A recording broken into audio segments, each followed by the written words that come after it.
Boa noite, Paulo dos Ferros. Que a graça e a paz do nosso Senhor e Salvador Jesus Cristo esteja conosco nessa noite. Dia 30 de junho de 2016. Dia este que preparou o Senhor para si mesmo. Por sua infinita graça e misericórdia, Ele nos dá mais um dia de vida para glorificar o seu próprio nome. Antes de começar a mensagem de hoje, gostaria de fazer uma oração por todos que estão aqui presentes. Senhor Deus e Pai, em nome de Jesus Cristo, Senhor, Tu que és Senhor nos céus e Senhor na terra, se faz presente neste lugar, céu aberto, e toma conta do coração de cada um de nós. Nos toma para si, Senhor. Nos faz verdadeiramente povo Teu. Pois Tua palavra diz que os céus e a terra pertencem a Ti, e os que nela também habitam. Então nos toma para si, verdadeiramente, e faz morada em nós, Senhor. Faz morada em nós. Ainda que falhos, pecadores, faz morada em nós. Nos purifica de todo o mal. E muito obrigado por mais um dia. E dirija-nos, Senhor, no que Tu queres falar hoje conosco. Em nome de Jesus Cristo, Teu Filho amado. Amém.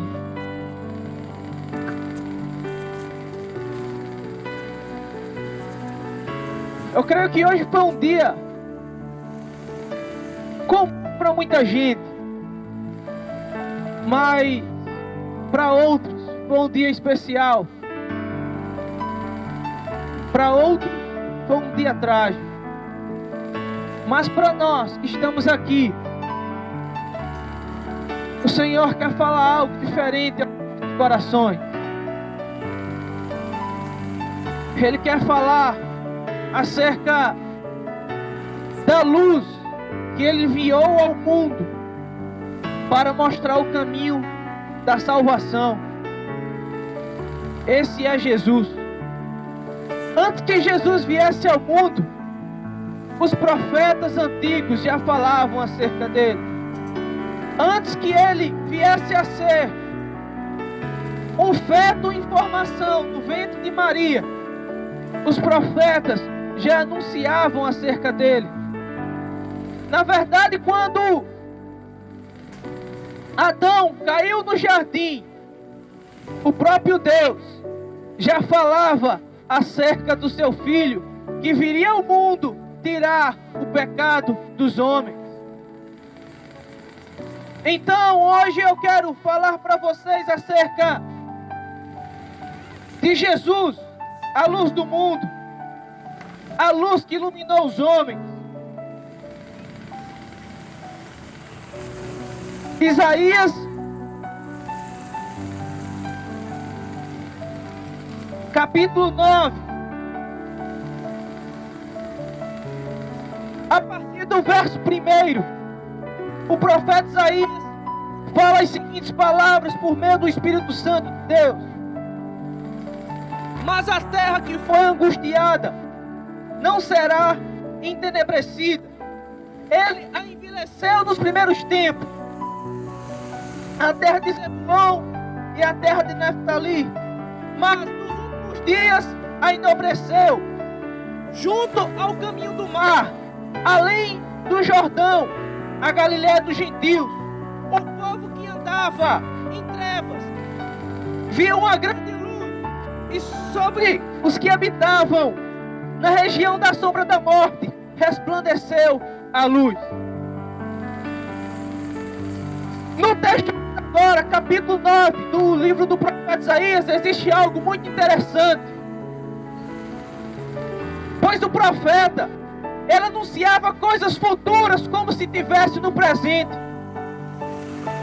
Ele começa a falar acerca de duas tribos, Zebulon e Naftali, um clã humilde e pobre dos povos de Israel. e que por causa do pecado que eles cometeram contra Deus, Deus permitiu que durante o reinado do imperador Beliglad-Eliezer, o rei assírio, um dia os transformasse em escravos. Por isso ele diz: o Senhor os envileceu, ou seja, os envergonhou. Mas não ficará entenebrecido, porque nos últimos dias o Senhor o engrandeceu. O que é o mais interessante é que o profeta anunciava coisas futuras, como se já tivesse acontecendo no presente. Ele estava profetizando coisas que aconteceriam 700 anos depois. Mas na visão que ele tinha, aquilo já estava acontecendo. E ele estava falando da região onde Jesus um dia moraria. A região da Galileia dos gentios. Uma região que, para os que moravam no sul de Israel, era uma região de pessoas desprezíveis. Pois na Galileia dos gentios, pelo fato de existir pessoas de várias etnias, de vários costumes religiosos e de várias crenças, eles tinham um certo desprezo pela Galileia. Mas o profeta Isaías frisou: mas aquele povo que habitava na beira do mar e que andava no vale da morte, viu brilhar uma grande luz. Mas antes de ir para os evangelhos, eu quero falar acerca de uma promessa. Continuando ainda a falar acerca da luz que brilhou em meio às pessoas que estavam em trevas. O profeta anuncia quem seria essa luz. O profeta Isaías, ainda no capítulo 9, no verso 6, brada aos filhos de Israel, dizendo: porque um menino nos nasceu, como um filho se nos deu, e o principado está sobre seus ombros, e o seu nome será Maravilhoso Conselheiro, Deus Forte, Pai da Eternidade, Príncipe da Paz. O próprio Isaías profetizou não somente o nascimento de Jesus, mas falou que ele era o Deus Forte, o Pai da Eternidade, o maravilhoso Conselheiro e o Príncipe da Paz, que levaria a luz da salvação para um povo que estava perdido. O que eu mais acho interessante é que Jesus, ele veio de uma linhagem real. Ele veio de uma família de reis. Ele era descendente de Davi, foi descendente de Salomão, foi descendente de Ezequias, foi descendente de Uzias, de tantos reis que o reino do norte, do reino do sul teve. Mas quando ele nasce em Belém, na cidade de Davi. Mas por causa que queriam matar ele, quando ele ainda era criança, ele foi para o Egito. E depois da morte dos inimigos, ele volta para Israel e vai morar em Nazaré, para que se cumprisse a profecia do profeta Ezequiel, porque o chamariam de Nazareno. Mas depois de ter sido batizado por seu primo João Batista, ele se retira da Galileia e volta para Nazaré. Mas a Bíblia relata, no capítulo 4 de Mateus, que um dia João Batista foi preso. E sabe o que eu mais acho interessante? É que no calendário, o período em que João Batista foi preso é semelhante ao período do ano em que nós vivemos. E João Batista foi preso por causa de uma situação.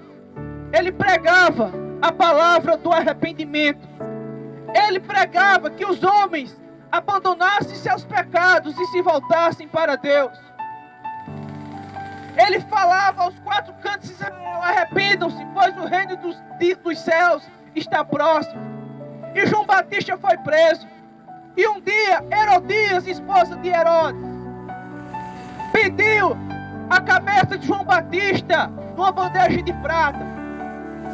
E para que Herodes fosse seduzido, ela coloca sua filha para dançar de forma sensual na frente de Herodes. E Herodes cai em tentação e cede a cabeça de João Batista como prêmio pela a filha de Herodias. Existe uma coisa que não faz sentido.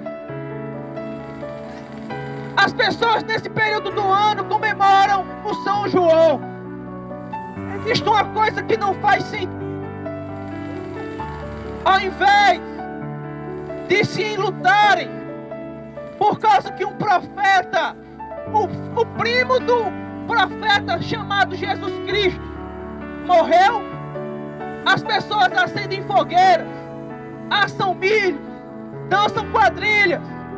Parece que ao invés de se lutarem pela morte de João Batista, as tais dançam, se alegram por causa da morte de um profeta. Os costumes de pagão foram infiltrados no cristianismo que hoje as pessoas dançam sem saber que estão comemorando a morte de um profeta que Jesus disse que era mais do que um homem. Que era mais que um homem. O que mais me chama a atenção é a ignorância religiosa dos cristãos que praticam tal cultura. Pois se eu creio que se elas soubessem que tal cultura comemora a morte de um profeta, elas jamais fariam isso. Jamais. Mas um dia João Batista foi preso. Um dia João Batista foi preso. E Jesus vai para Galiléia. Jesus vai de encontro a um povo necessitado. Jesus vai se encontrar com aqueles que a sociedade o desprezava pelo fato de não serem ricos, pelo fato de não fazerem parte de uma família tradicional de Israel. Jesus vai morar na Galiléia dos gentios, onde havia pessoas que pelo fato de falarem errado eram desprezados, mas eram pessoas que eram trabalhadoras e que davam mais valor à honra do que ao dinheiro. É só você ver que as pessoas que Jesus chamou para caminhar com ele foram 3 galileus: Pedro, Tiago e João. 3 pescadores, 3 homens trabalhadores, mas eram 3 homens também analfabetos. Isso mostra que Cristo, quando ele se fez carne e habitou entre os homens, ele não veio chamar quem era perfeito, ele veio chamar aqueles que estavam dispostos a ele. Então, depois da prisão de João Batista, aparece Jesus dizendo: arrependei-vos, porque é chegado o reino dos céus. Arrependei-vos, porque é chegado o reino dos céus.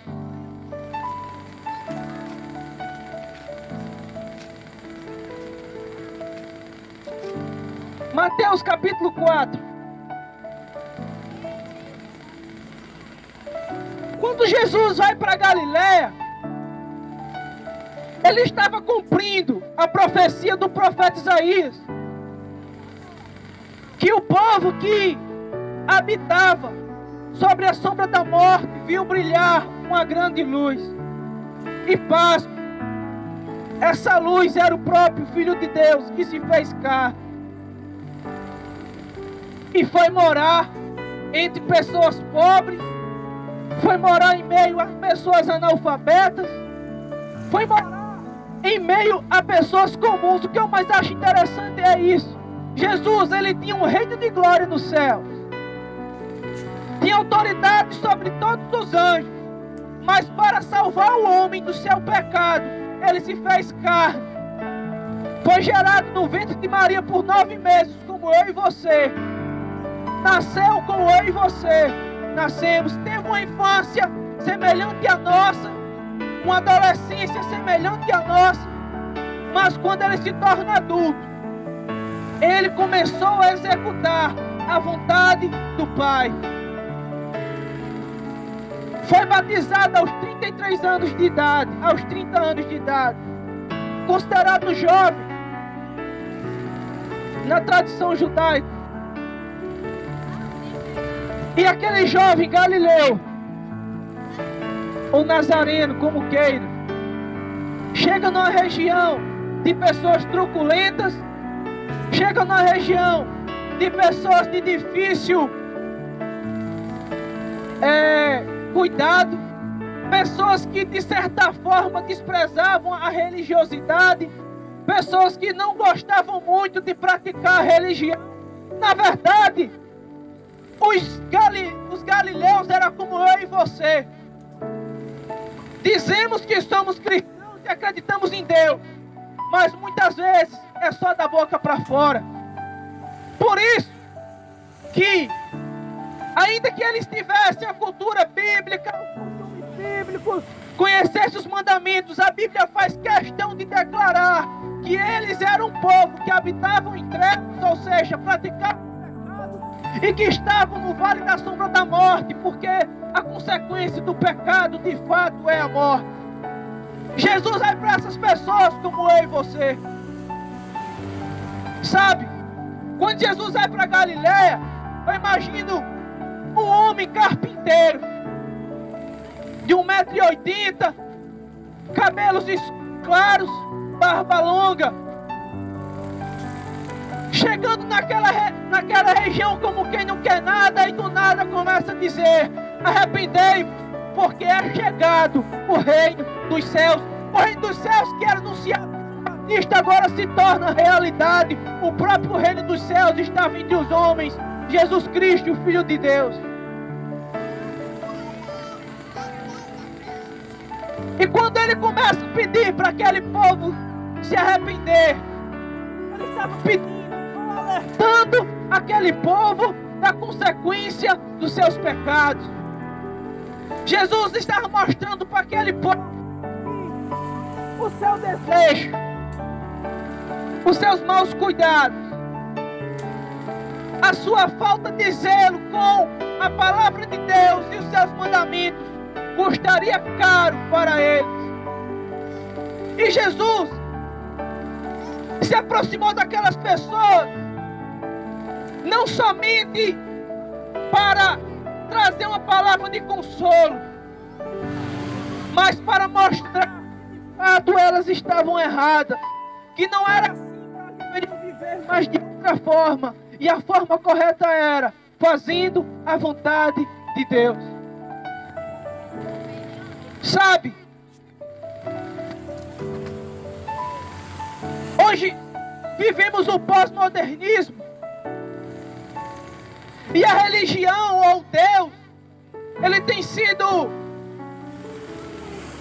vilipendiado por causa dos maus costumes dos cristãos atuais. E isso faz com que as pessoas façam piada da religião. Eu posso citar um exemplo simples. O fato de alguém se predispor a pregar numa praça, para muitos é sinal de loucura, mas não é. Isso se chama amor. E muito amor. Porque o próprio Cristo e os profetas antigos, eles foram às ruas anunciar acerca do que Deus queria para aquele povo. E quando Cristo vai para Galileia, Cristo diz: Galileus, arrependam-se, porque é chegado o reino dos céus. A luz do mundo chegou até vocês. A salvação chegou até vocês. O que conduz a vida chegou até vocês. O Filho de Deus agora está entre vocês. Então,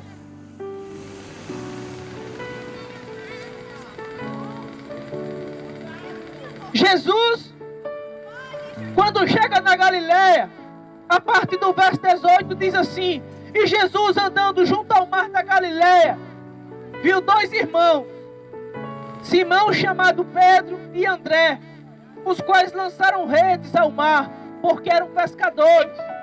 E disse-lhe Jesus: vinde após mim, e eu vos farei pescadores de homens. Então, eles, deixando logo as redes, o seguiram.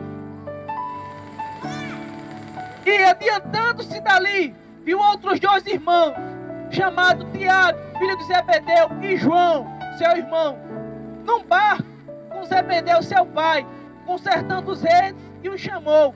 E eles, deixando tudo, imediatamente o seguiram.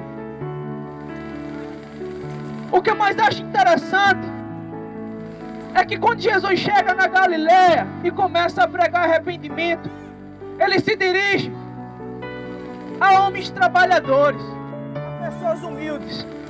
Mas eu creio que pessoas de pouca formação cultural.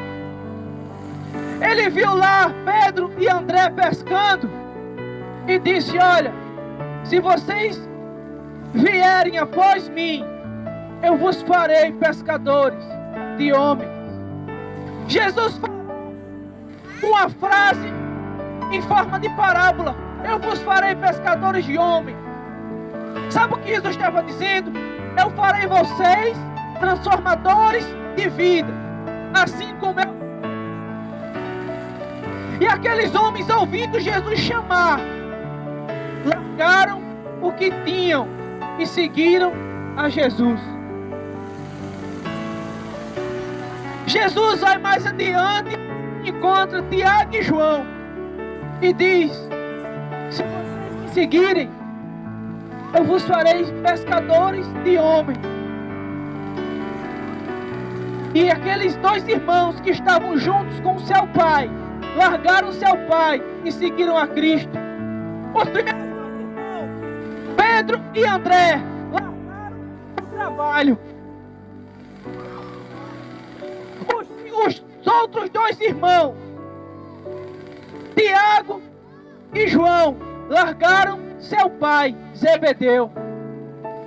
Isso tudo por causa de um alguém chamado Jesus. Quando nós temos um encontro verdadeiro com Cristo, quando Ele esclarece que nós necessitamos dEle para sermos libertos de nossos pecados, nós largamos tudo. Absolutamente tudo.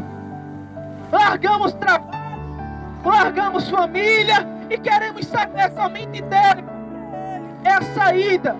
Mas entenda uma coisa: os homens largaram trabalho e família porque Jesus chamou eles para uma finalidade: ser pescadores de homens.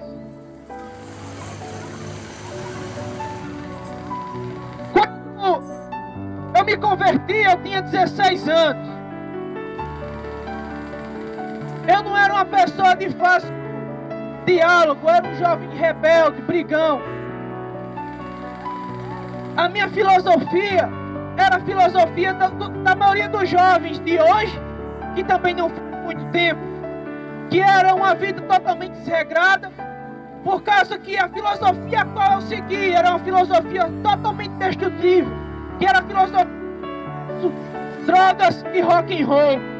Apesar de nunca ter usado, mas eu seguia a filosofia à risca. Se uma banda me ensinava a ser anarquista, eu queria ser anarquista. Se me ensinava a bater a cabeça, eu queria fazer aquilo. Parecia que eu curtia um tipo de som para cada período da vida. E um certo dia, tomado pelas dificuldades da vida, enquanto jogava videogame, um amigo meu me chama para ir à igreja. E eu fui. Agora tenta imaginar um cara que na época, pelo fato de ter perdido o avô, agora já não acreditava em Deus. As influências com amizade não era lá tão grande coisa, mas uma pessoa que não era cristã, um dia chamou para ir à igreja e eu fui. E chegando lá, ouvi uma pregação que eu jamais vou esquecer. E eu entreguei minha vida para Jesus naquele dia. Naquele dia, eu fiquei com um monte de dúvidas em meu coração. Eu fiquei pensando como eu faria para manter a minha relação com os meus amigos. Naquele dia eu comecei a imaginar como é que eu continuaria a beber e a ir para as festas.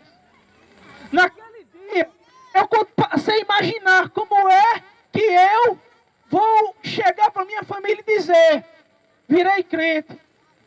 Passou um monte de coisa na minha cabeça. Mas quando eu olho para Pedro, Tiago, João e André, Pedro e André deixaram o trabalho, Tiago e João deixaram seu pai, deixaram sua família. E eu me acovardando, pensando nos amigos, pensando nas farras, pensando nas bebidas. Enquanto esses homens largaram coisas muito mais importantes. E as coisas não foram tão fáceis assim. Passei por dificuldades. Mas só que um dia, um certo homem pregou uma mensagem que dizia assim: quando você aparecer com Deus, Ele vai te chamar pelo teu nome, porque Ele te conhece. Ele vai julgar os teus pecados. Ele vai procurar teu nome no livro da vida. E se você não estiver lá, simplesmente porque você negou Jesus, eu me preocupei. E a partir daquele momento, eu comecei a ter uma visão diferente acerca do que é ser cristão. Eu passei a viver uma vida que não me preocupava mais o que os amigos iriam dizer, não me preocupava mais o que os meus familiares iriam dizer, não me preocupava mais o que a galera da escola, não me preocupava mais nada, porque eu já tinha tudo que eu precisava: Jesus. Até hoje, se pelo fato de eu pregar na praça alguém me chamar de louco aqui, porque eu tenho um Cristo. E o tal pode dizer: Pedro, você não se coloca no lugar de alguém melhor que outro, não, de maneira nenhuma. Pois no capítulo 1 de João, o próprio João somente é filho de Deus aquele que aceita Cristo Salvador. No capítulo 1 de João, ele deixa claro que só é filho de Deus aqueles que aceitam Cristo como Salvador, porque diz: e tanto quantos nele creram, lhe deu o poder de ser chamado filhos de Deus.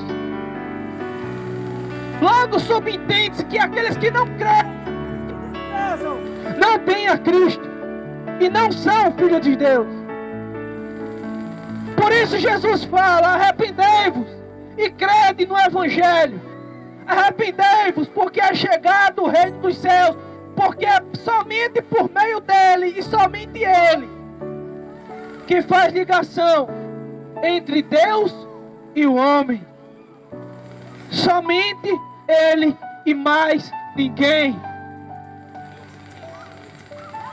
Então, quando Pedro, Tiago, João e André largam tudo, esses foram os primeiros 4 discípulos de Cristo que andaram com ele na Galileia, fazendo pessoas felizes por meio da palavra pregada. Posso te provar isso na Bíblia. Pois a partir do versículo 22 diz assim: eles deixando imediatamente o barco e seu pai o seguiram e percorriam toda a Galileia, ensinando nas sinagogas, pregando o evangelho do reino, curando as enfermidades e as moléstias. E a sua fama percorreu pela Síria, e traziam todos que padeciam de doenças e de enfermidades, os endemoniados, os lunáticos e também os paralíticos, para que ele os curasse. E seguiam uma grande multidão da Galileia, de Decápolis, de Jerusalém, e da Judeia e da além do Jordão. Você sabe quão gratificante é entregar a vida para Cristo, para que Ele faça de você alguém que faz outro alguém feliz, por meio da ação do Espírito Santo que há em nós. Quando João deixou seu pai, quando Pedro largou o seu trabalho e seguiu a Jesus, Jesus disse: vocês serão pescadores de homens, vocês serão transformadores de vidas. E quando esses 4 homens largaram tudo e seguiram a Cristo, a Bíblia fala que Decápolis, ou seja, um distrito ou uma região de 10 cidades, Jerusalém, a capital de Israel, a Galileia e a Judeia, ouviram falar que existia um homem de Deus pregando naquela região, e levavam as pessoas até ele. E Jesus, o Filho de Deus, e Jesus,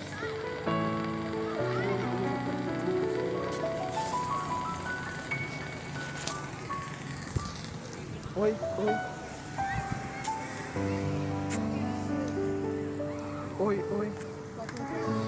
Não, a caixa que foi a caixa que descarregou. E Jesus, o Filho de Deus,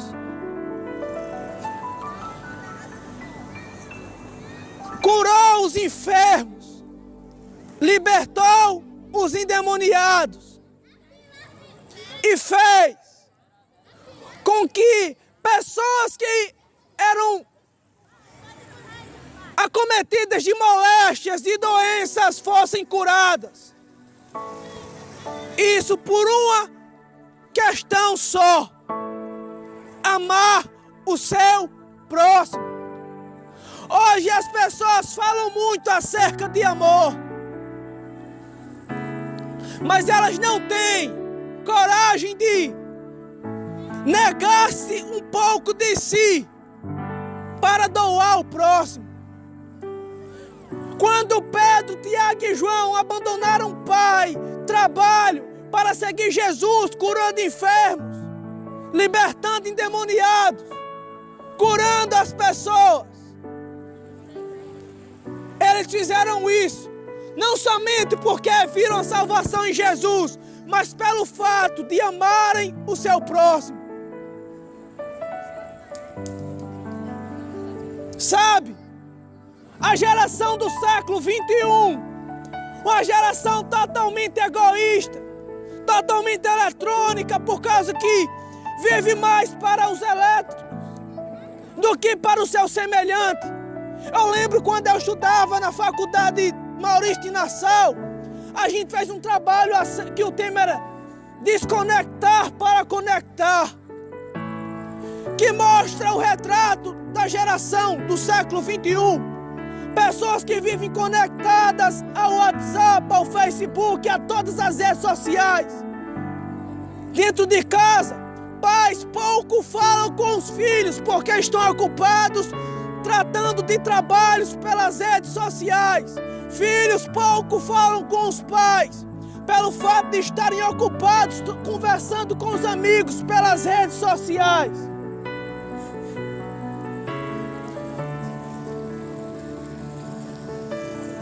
E sabe o que mais me impressiona? É que todas essas coisas acontecem debaixo do nosso nariz e a gente não percebe. Porque estamos completamente cegos. Porque estamos completamente cegos. Existe alguém do nosso lado que precisa de um copo de água, a gente não dá. Existe do outro lado alguém que precisa apenas de um abraço, amigo, e a gente não dá. Existe alguém do nosso lado que precisa apenas de um aperto de mão e a gente não dá.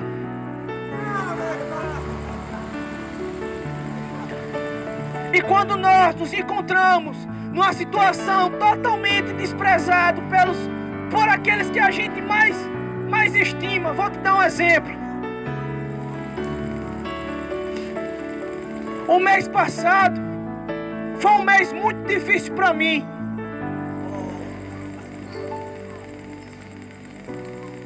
Porque eu passei por um problema de saúde razoavelmente grave.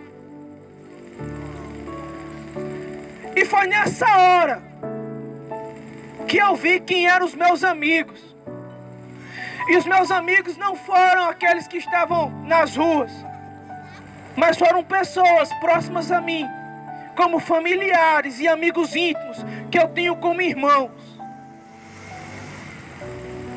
Mas não foi aqueles com os quais eu trabalhava, não foram aqueles aos quais eu posso falar na rua, perguntar como é que vai, tudo bem, vamos beber algum refrigerante, não foram esses.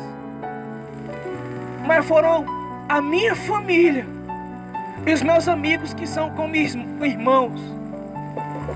Quando nós abrimos mão de fazer a nossa vontade para fazer a vontade de Deus, amando o nosso próximo, a gente cumpre a vontade dele, cara.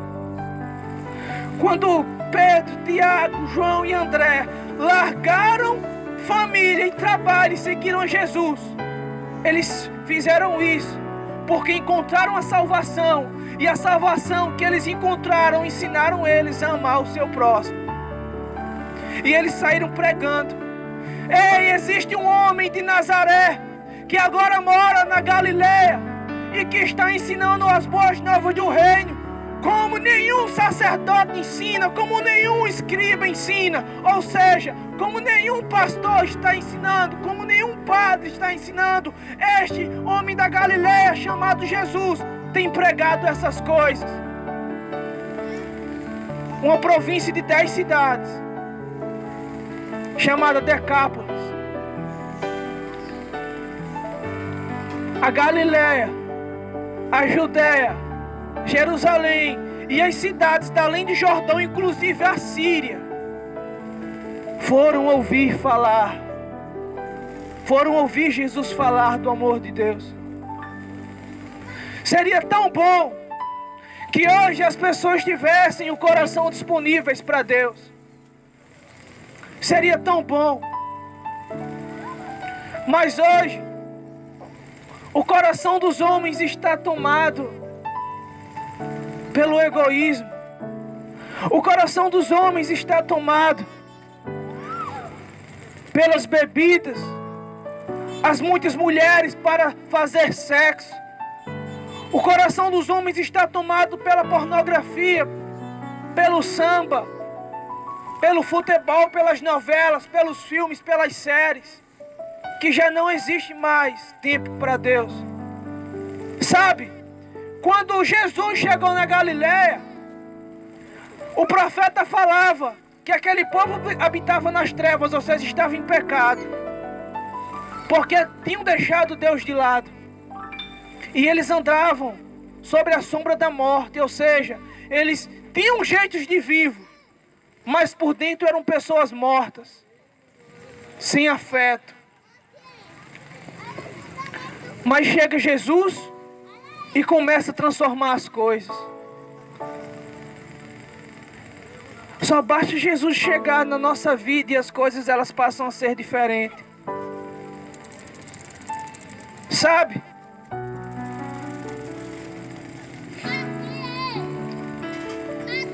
Se você tivesse dimensão, cara, do que é sentir Jesus quando você ora, sentir Jesus quando você lê a Bíblia, você diria: cara, a vida que eu levava não valia nada. É como se você, vou brincar, é como se você cheirasse esgoto e achasse que era legal. E agora que você sente uma fragrância de verdade, você vê que aquilo que você fazia não valia nada.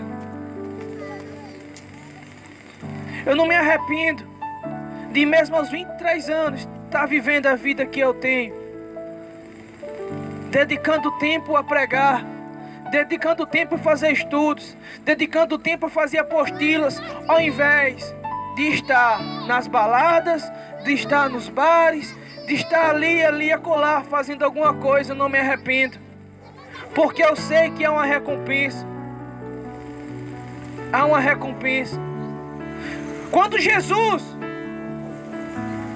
chega para o jovem rico e diz: olha, se você der tudo aos pobres e me seguir, você será salvo.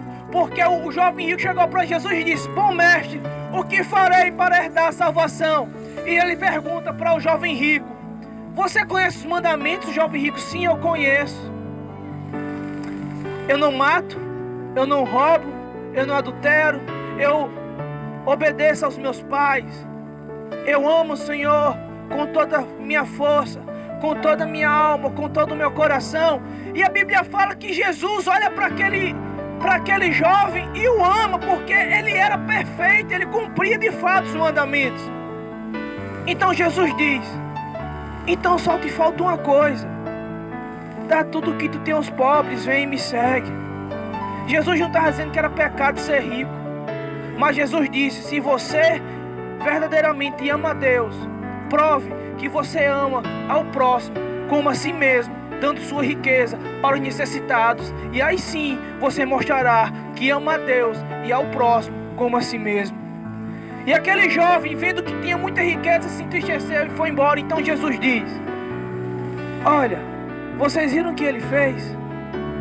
Ele foi embora. Ele foi embora. É mais fácil um camelo, ou seja, uma corda que ancora navios, passar no fundo de uma agulha, do que um rico entrar no reino. Então os discípulos começaram a perguntar: Senhor, Senhor, então o que será de nós? Nós deixamos famílias, nós deixamos casas, nós deixamos fazendas, deixamos filhos e te seguimos. Se é difícil um rico entrar no reino, e para nós, Senhor? Jesus responde: para Deus tudo é possível, porque a salvação não vem do homem, mas vem de Deus. E quando o homem se predispõe a ser usado por Ele, esse homem já tem meio caminho andado para entrar no reino.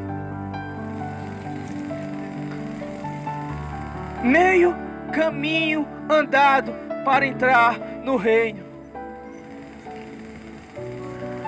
Sabe?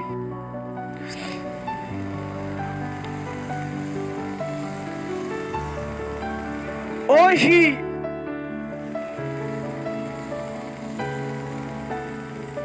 no século presente, quando eu paro e vejo a geração em que vivo, eu vejo que nós somos a geração mais depravada que já existiu sobre a face da terra.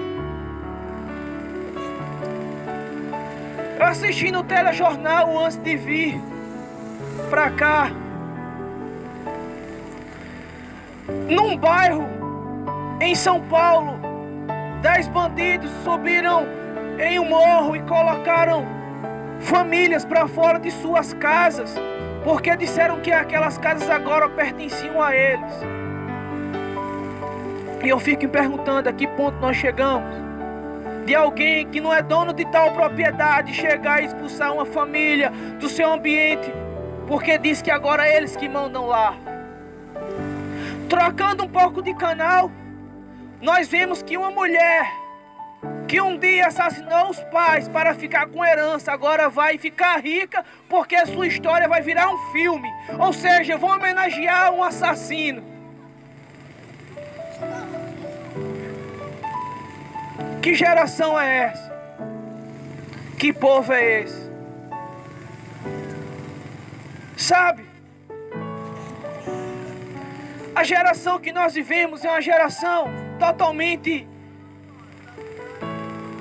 desvirtuada, onde aquilo que era certo virou errado, o que era errado virou certo. Antigamente, pelo menos no meu tempo, há uns 10 anos atrás, os jovens respeitavam seus pais, obedeciam os conselhos dos seus pais. Hoje em dia, eles querem seguir os conselhos dos amigos, da melhor amiga, do melhor amigo. E quando se ferra, não tem nenhum amigo para enxugar as lágrimas.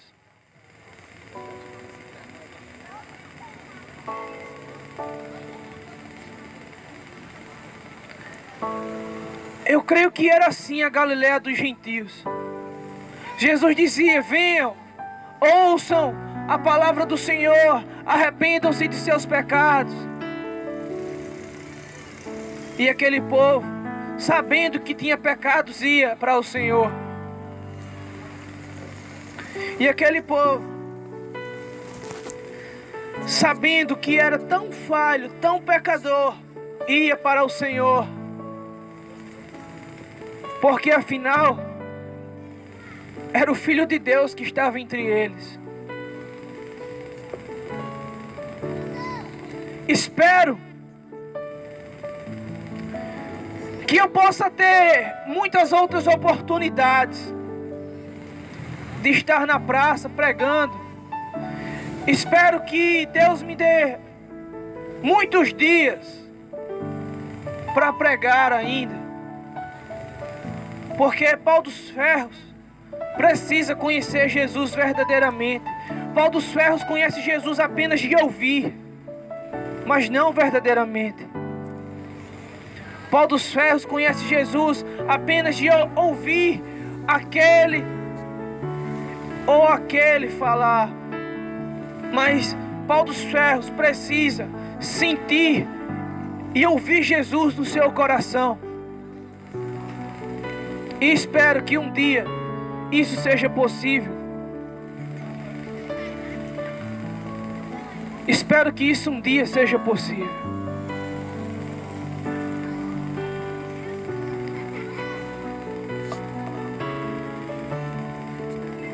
Quero ler só mais algumas passagens para poder encerrar.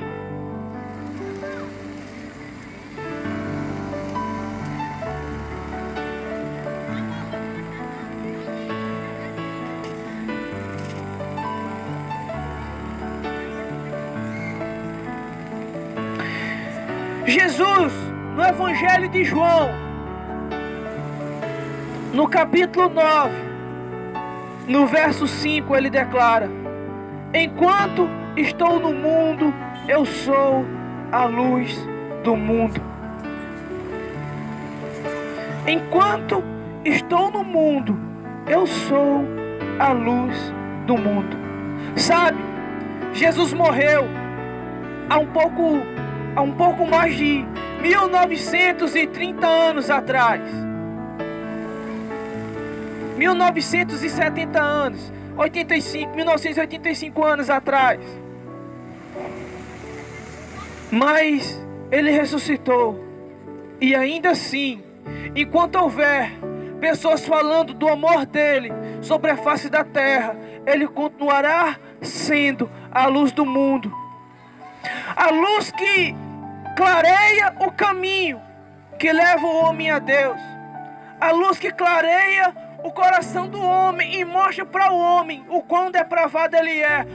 Eu queria que um dia cada um de nós tivéssemos a oportunidade de enxergarmos quem realmente somos e veríamos que nós não somos bons.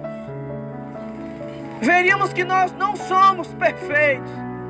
Veríamos que nós não somos quem achamos que somos, mas veríamos que somos a depravação em pessoa. E diríamos: Deus, transforma nosso coração. Então, creia nessa luz que é Cristo, e Ele te esclarecerá e te salvará dos teus pecados. Encerro minhas palavras hoje. Que o Senhor nos ajude. Que o Senhor nos guarde. Em nome de Jesus Cristo.